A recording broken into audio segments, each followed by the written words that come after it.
your dreams. You've got to keep dreaming. Your better future is a dream for yourself and for your family. Where do you want to go? What do you want to do? What do you want to be? What do you want to see? You've got to dream dreams. Without dreams and visions, people perish. You've got to have something to go for that inspires the heart and the soul. Dreams. Take the crumbs from starving soldiers, they won't die. Take the bread from hungry children, they won't cry. But without dreams, we all will die. You've got to dream. Don't lose your dreams. For yourself, for your future, for your family, the dreams of love and enterprise and travel and doing things, becoming something unique on your journey here. Don't lose your dreams. Do some dreaming. That's long-range goals. You've got to have those. Short-range goals, that's your goals for tomorrow, this week, this month, this year, the immediate future. We call these confidence builders. Because if you set up something short-range, go for it, get it, latch onto it, work hard, accomplish it. That starts building your strong feelings to go for your dreams. Make a list of the things you want. And the reason is, part of the fun of having a list is checking it off. Boy, at the end of the day, if you can go, got it, got it, got it, got it, got it, got it, whatever it is, right? You get into the habit. So load up your list, the things you want. Now, when you check off something major, celebrate. That's an important point to make. Celebrate your achievements.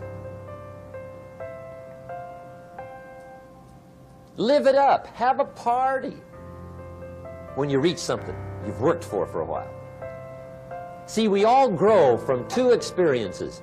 One is called the pain of losing. The other one is called the joy of winning.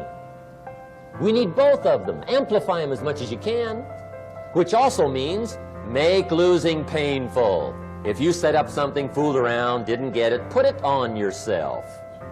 On the other side, if you did get it, congratulate yourself. Self-congratulations is a sign of maturity.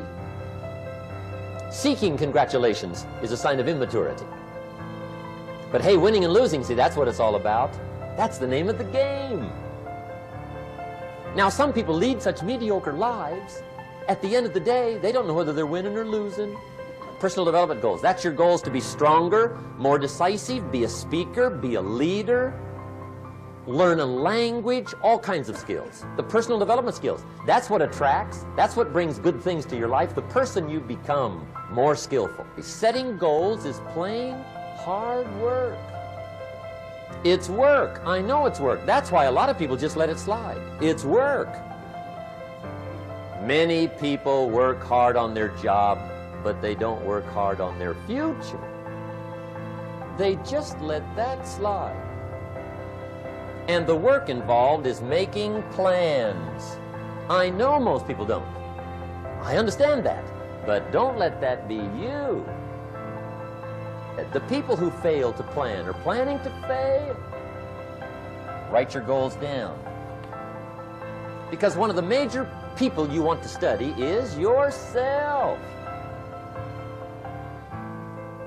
Say, here's the list of goals I put together 3 weeks ago. Here's the list of goals I put together 2 years ago. Here's some of the changes I made, rearrangement of my priorities. I scratched these off, I put these on, I've gotten these. Study your accomplishments, study what your desires are. Put them on paper, write them down. Here's another reason for writing your goals down. It shows you're serious about doing better. And to do better, you gotta get serious. You don't have to be grim, but you must be serious. Everybody hopes things will get better. Everybody hopes. Poor people hope. That ought to tell you something. It means the future does not get better by hope. It gets better by plan. So get serious about your goals. Put them on paper. Write them down. There's all kinds. His goals, her goals, their goals. Business goals, financial independence goals, family goals. I mean, there's so many things to work on this, that if you don't get busy and work on it, sure enough, the time will pass.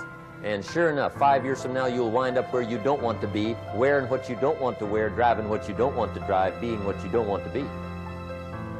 Now's the time to fix it.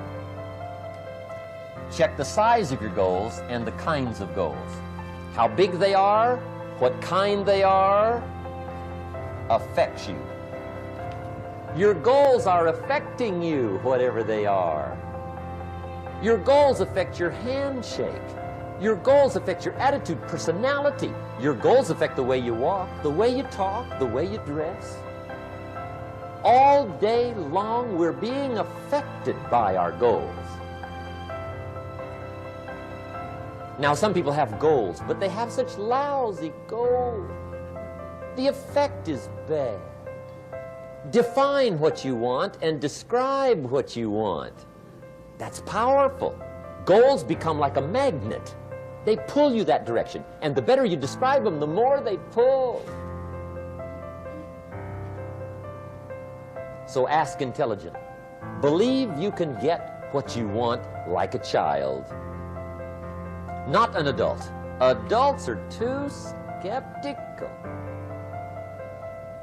So the formula really reads, make plans like an adult and believe in them like a child.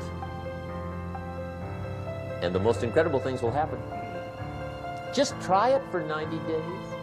Just try it. You can always go back to the old ways. Just try it. Just 90 days, 90 days. Don't be a follower. Be a student, right? Take advice, but not orders. Take information, but don't let somebody, order your life. Make sure what you do is the product of your own conclusion. Make sure what you do is the product of your own conclusion. Not to do what someone else says. Take what someone else says, process it, think about it, ponder it. If it makes you wonder, if it makes you think, then it's valuable.